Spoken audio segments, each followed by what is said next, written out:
after doing a deep dive, come to a conclusion about what's happening here. Trump, and as far as what we see now with the MAGA and this whole far right, more obvious going to be, trying to push this white nationalist agenda. I've been saying this for like years, but let me tell you why. The Democratic Party itself has been moving more to the right since 1990 when Clinton was elected, Bill Clinton. And that's when I got out of the Democratic Party and became independent.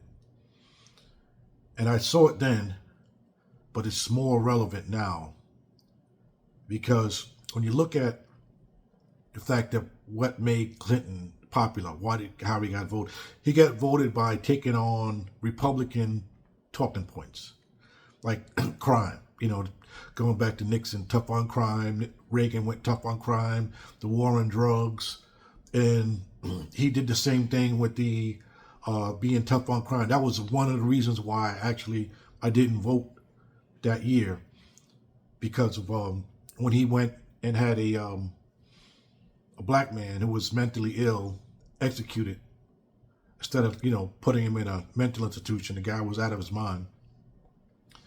And then they went to the crime bill. Then they went to welfare reform.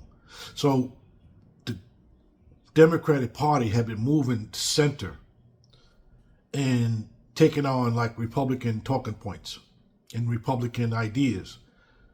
And the further that the Democratic Party moved to the center, the further the Republican Party moved further right.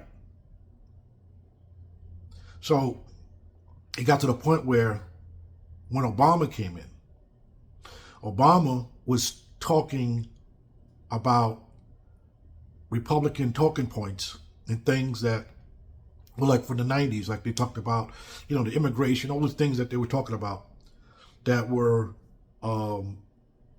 they were talking about in the 90s. Republicans were all right with in the 90s. When the Democratic Party took on those points of the Republicans and used them and started grabbing some people, like that's how Obama got elected, by relating to some things that Republicans, like when he came and did his little speech, I forgot which party it was, when he did the, I don't know if that wasn't his second speech, he spoke at one, I think it was a Democratic nomination, something like that, and he talked about this, not a black America, not a white America, it's only in America, United States of America type of thing. So, ignoring that situation of the Kerner Commission that had been talked about two Americas, and then they did it again in the 90s and said it was even worse. Well, when he came in, he actually put the nail in the coffin of that. And, the whole idea of, people, the word fascism, I talked about this years ago, the Nazis and neo-Nazis, and how this country was already there, the war on drugs, going and seeing in the fact of dealing with the prisons and seeing what was going on and how the compound in the federal prisons was called Alpha, Bravo, Charlie. I was like, these are war tactics, war words of war. Dressing in green and fatigue, like looking colors, like you prisoners of war. I saw all that back there in the 90s and in the 2000s, And because this country never addressed racism, it always used economic as a means of saying that, it's the economy and these people are mad about the economy. They've never been mad about the economy. White people have never had it better in their life as far as this century. Never had it better. And it wasn't the economy when the white majority were Democrats. And I looked at a program dealing with a guy named Walter White. He was actually one of the most influential NAACP leaders. there ever was, but you never really heard of him because of the fact that he was drowned out after the civil rights movement came in with Martin Luther King in the 50s. But he was like a passing white black man. You know, he passed for a white. And so he was able to go down and to Mississippi and some other places where they had hangings and, you know, things that happened to black people. And he was able to get information by blending in with the whites who wouldn't speak out about anything but among themselves. And he found out about why these people were lynched. And then he would get back and then we run it through a paper. So he went down to one place, I think it was in the massacre in Elaine, Arkansas, and he found out what was happening there, how they did that, and they killed all those black people in there. But they got word that they knew that it was a nigger passing for white, you know, colored passing for white, and so he got out of town, went back on the train, of course, sitting with the white people. And they would talk about how he was on the train, and they would talk about how they were after this black man, the nigga passing for white, and he was on, you know, as he went further and further in the train, it was still news. It was still on the train, and we're like, how the hell are these people? And then he said that he was on the train before he got back. They said they had caught him. So anyway, this guy was pretty influential going into that situation. So he was always able to get in and get some information out that a lot of people couldn't get. And he was able to meet with Eleanor Roosevelt, and he was trying to get something done with the anti-lynching bill. But he wouldn't meet directly with him. He only met through Eleanor Roosevelt. But he wouldn't do it because he said he was trying to pass, at that time, he was trying to pass the New Deal. So, you know, if he tried to push the anti-lynching bill, he couldn't get the New Deal done because the Dixiecrats wouldn't have went along with it. So that kind of fell off. So then it came later on where they went into finding out the soldiers returning from World War II.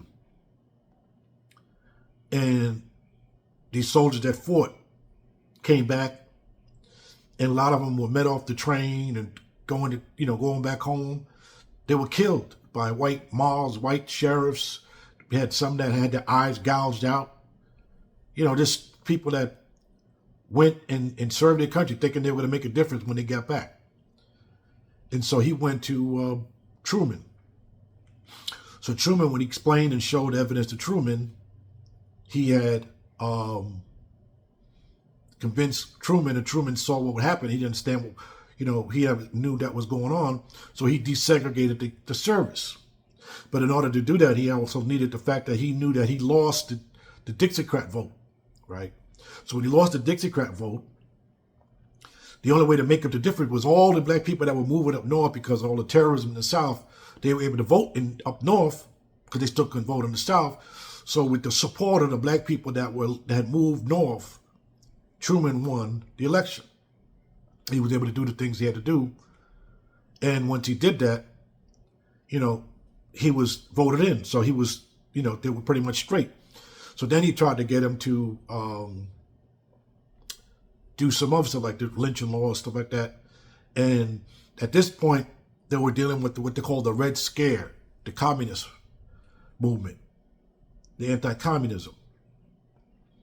So they tried to get the NAACP to denounce communist. And a little thing about that was that, if you ever heard of the Scottsboro Boys, where the guys were on the train and they got caught on this train, and then with the two white girls, and then the white girl said they tried to rape them and this, that, like that. So they were going to put him in trial and kill him. So the Communist Party had went immediately and got lawyers for them and defended those Scottsboro Boys, right? And they thought the NAACP would jump on the case, but they were hesitant because they didn't know the reputation of the boys, just that and the other. And by the time they got into wanting to do it, the Communist Party, they tried to get them to drop the Communist Party from defending them, and they could take on the case so it could make them look good. But they wouldn't do it. So the Communist Party had defended the Scottsboro boys, and they won the case, right? And at that point, because the Communist Party, unlike the Socialist Party, was completely anti-racism. That's why you had like W.D. Du Bois, Paul Robeson, other black people were in the Communist Party, right? But with the fact that the Communist Party goes back to the Bolshevik Party from Russia, revolution, which was a people's revolution, a workers' revolution, labor movement type thing. So they always found that something about that type of movement here in America is a threat, because it was actually created back to slavery and things like that, and how they came up with the Marxist ideas dealing with slavery. And, that Marxists and socialism, how the Americans exploited the workers and all that stuff. So they always saw that as a threat. So when they had the Red Scare and they had some bombings that really weren't from the communists themselves, it was actually another whole thing, but they blamed it on the actual communism. And that's when that McCarthy stuff came up. And McCarthy came from, what's his name? J. Edgar Hoover was passing him the information about all these American communist type of people, right? Now, meanwhile, these people were harboring Nazis. You look at the Nassau, you hear about this Werner von Braun from the Nazi who actually created the V2 bomber, V2 bomb, or the V2 rocket. But this was the guy that was called the Vengeance rocket, right? And this was the guy, he was actually one of Hitler's top guys, right? So him and a whole bunch of them came to the United States and they hid them. J. Edgar Hoover knew about them. Richard Nixon knew about them. All these people knew about these Nazis that they were bringing in the country. And they treated the Nazi prisoners better than they treated the black people, the black soldiers. So they got them to denounce communism. And they associated the civil rights movement with communism because the civil rights movement was against Jim Crow, which was normal because lynching was like a rite of passage to white people. This is the whole idea of this whole white nationalist, the white way of thinking, is that their ability, their right to kill people who just basically disagree with them. That's what they want. They want to be able to just have their way, whatever they want. That's why you see this attitude with Trump. He just do what you want to do, but no respect anybody else if they tell you that you can't do it. You're just going to do it. So with that being said, the communist movement, which was actually what we call a counterbalance to the far right, which was never checked. It was never checked. The only thing was the fact that we look at American foreign policy, like, Cuba, Vietnam, those were leftist type movements, right? These were people or places that were anti-colonialism, right? Anti-colonialism meant that the Europeans couldn't exploit them anymore. So when they decided to use the people power and do what was best for the people, that was pretty much community coming together. That was communism. That was anti-American, as they saw. So we went and fought those wars. We had the Democrat and we had the Republican. Everybody was, go America. We're fighting for American freedom, but it was actually fighting against other people's self-determination. So we've gotten to that point that when Martin Luther King brought it up about how the Vietnamese cited and used the blueprint of the United States Declaration of Independence to get their demand from France, we ignored it. The United States government ignored it, and they sent 50,000 troops over there that died fighting against an idea that the United States went back in 1775, 1776. And then when somebody else uses it for their own thing, it became wrong. So we have always been fascist.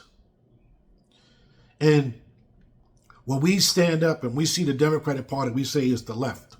It's not the left. It's just a moderate fascist party.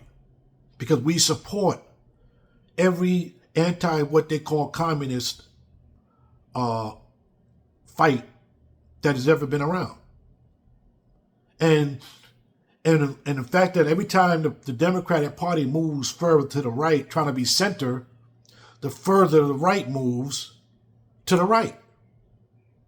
So now we've got, it's like the same, let me give you scenarios when the Housing Act came and black people were able to move into white neighborhoods. You figure, oh, you move in, you make money, blah, blah, blah. First, like, mentioned, I think it was Paul Mooney mentioned it. When you have 1,000, when you had 1,000 slaves on a plantation in your house and things like that, you were smiling and grinning and everything else. But then when slavery was over with, you didn't want no black people to live near you. But let's bring slavery back. You got to bring them, invite them back to your house again, warm your bed up, cut your yard, put your house in the back, put 50 of them in the backyard, and then you have it be smiling and be the greatest thing in the world.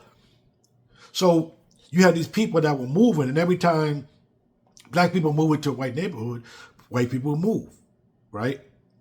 So that same scenario happened where when the black people moved towards, were brought in towards the center of what was the right Republican ideas, the Republicans moved further right.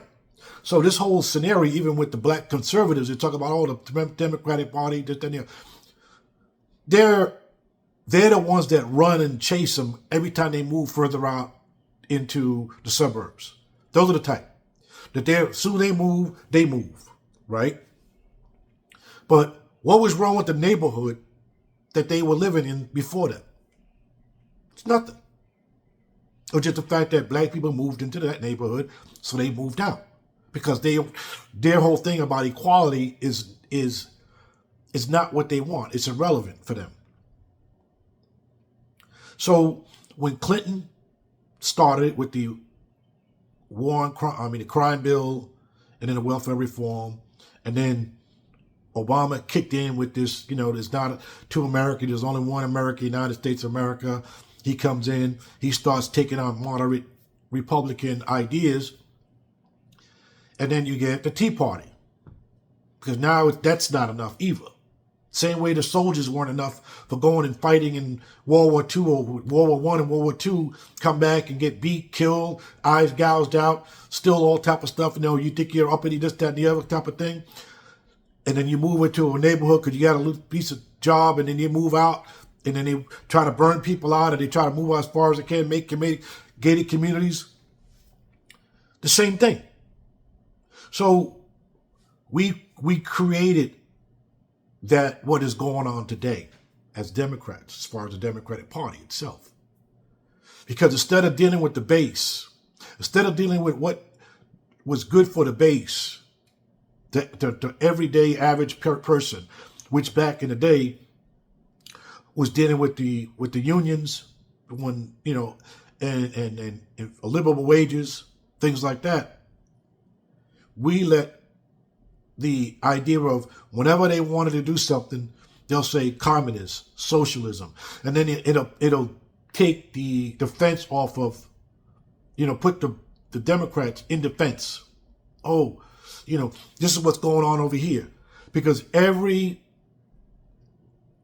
thing that's going on right now in this country, I can show you an example of it in another country, mainly in Central America or in Africa, that both parties backed. That both parties backed because the people in those countries had rose up. They decided to take on their own political affairs in their best interest, and it became an enemy of the United States foreign policy, which was supported by both parties. And what has happened now is all of that is coming here, and it's here right now, because they always related the left or Democratic Party to communism as a threat. And these people see that killing people on the left is just like how white racists in the South felt it was their right to murder black people. And we're in that right now. This is why the Democratic leadership has no they can't do anything. They're neutralized. They're neutered because they participated in this around the world. And they didn't realize that this was coming back here, because once they were able to get rid of communists in these countries, and they were able to put in far-right governments through coups, because this is what happens. They take over through coups, throwing over governments. That's how the right wing works. Just like in Venezuela, that lady just gave up the Nobel Peace Prize to Trump. These are people on the right. They're created by the CIA and United States foreign policy because they're backed by them, because they are go against the majority or the popular opinion of the people of their country who are anti-colonialism. They don't want to be colonialized. Nobody wants to be that. Nobody wants to be under the foot of these people. But there's always that segment of the population that's willing to participate in their own demise. And us not knowing the real truth, we support that. So we believe in all the propaganda. Jimmy Carter said that the Venezuelan elections were the most secure elections in the world. He said it was the best election process in the world. So the only way for them to undermine it would be to cheat. And that's the only reason why they would talk about this guy, because they look at the fact that when they support the people, that's communism, that's Marxism, that's anti-American. They can't privatize, they can't exploit those people. Well, people want to give up their own resources to somebody else so they can exploit them. Take away all of their profit. They can't do nothing with them. We participated in that. As black people, we talk about capitalism and, get the bag and this, that, and the other, reparations and all that type of stuff. This to do what? To mimic them? To mimic the same type of fascist, capitalist ideology they have as far as exploiting other people and stuff like that. The only way you deal with things is people power. People coming together, doing what's best for the whole. You're not going to get nowhere with these people, because look, they got a guy, Elon Musk, $700 billion. All the black billionaires and millionaires together don't have the money he got. One person, one white person. And you know why they got that money? You know why he got it? Jeff Bezos and Mark Zuckerberg have that money, that has that money like that. You think that money is because they earned that shit? You think they earned that money? You think they really got that type of money because they did some miraculous invention or some idea that makes sure that made them wealthy? You think that was why they have that money? Then where are the black Mark Zuckerbergs? Where are the black Elon Musk? Where is the equivalent of that? Where are they? Where's the black rocket maker? Where's that black person? With all the free thinking and all this stuff, all the inventions that black people made, and nobody's ever kept on a invention, where are they at? And profited from their own idea. Where are these people at? You think that's some mistake? There's some something was overlooked? Why these people are so special? They have all this money. You see what they're doing now. They're using their wealth and their money to back up white nationalism. That's all it was for. It was all rigged from the beginning. So they had black people hired through government jobs, right? That was the appeasement. While they pushed fascist agendas. And while they undermine, and we just, we got it, I got mine, and you get my bag, somebody got a couple $100,000 or something, and they can ride around a Rolls Royce to do something, get on the thing and go to Dubai and then take a vacation somewhere, and you got it made.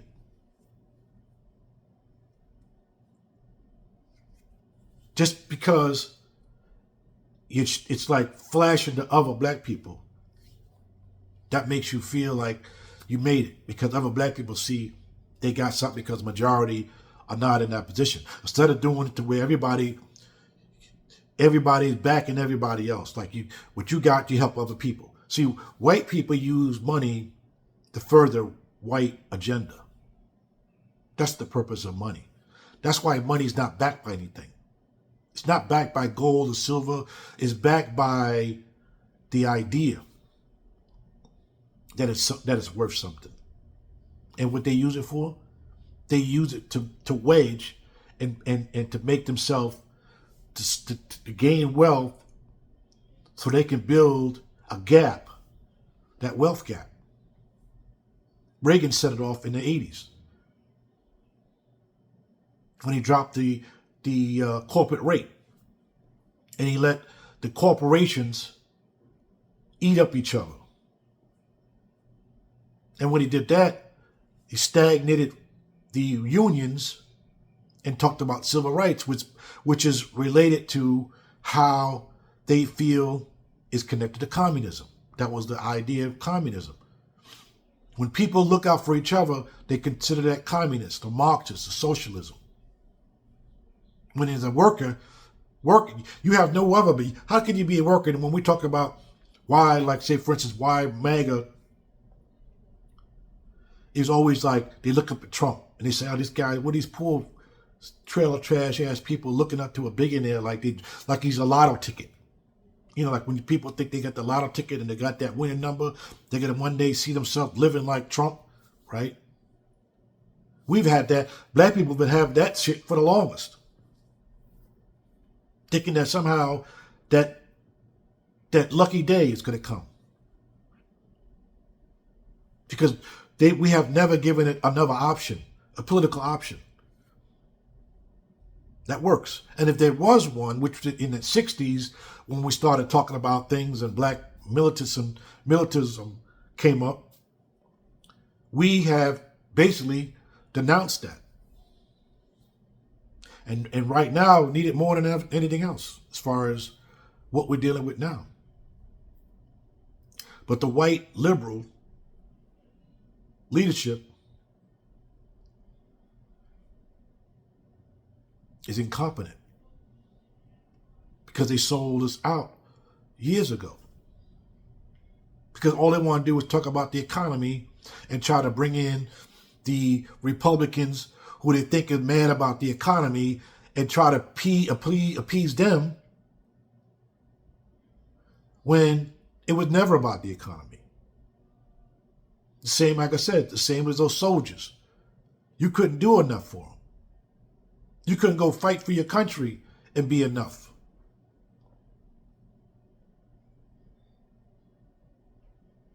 So we've been entertaining fascists all this time. It hasn't changed.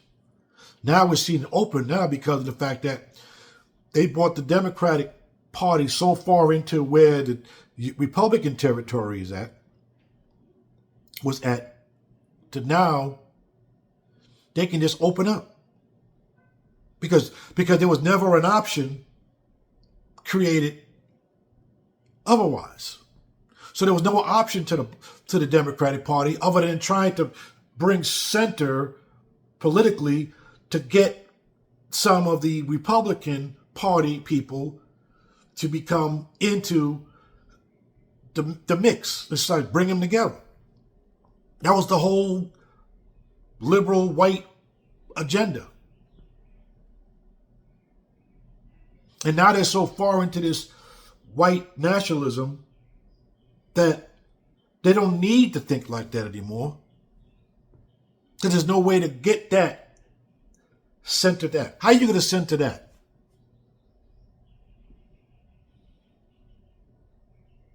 There was no other game plan because you abandoned real leftist ideology. It's been gone.